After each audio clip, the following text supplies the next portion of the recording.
Gagawa ko ng breadcrumbs two-way. Gagawa tayo ng Italian at plain.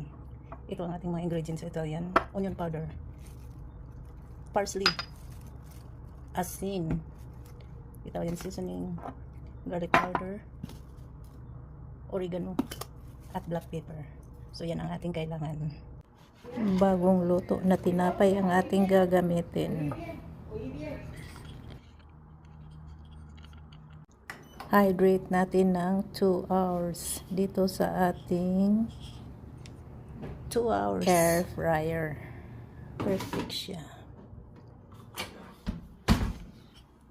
Iwan lang natin siya dyan ng 2 hours. Titigan.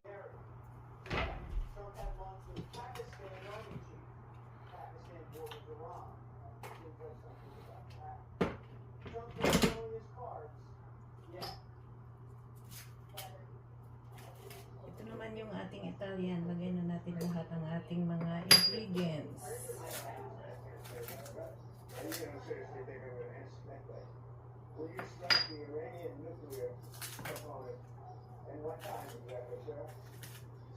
Salt and pepper.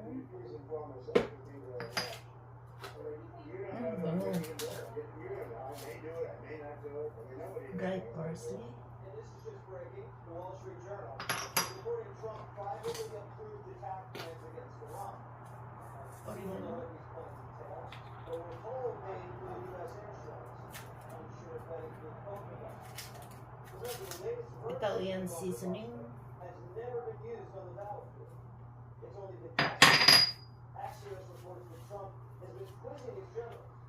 Are they sure if he uses them, they'll be 100% effective? The generals say yes.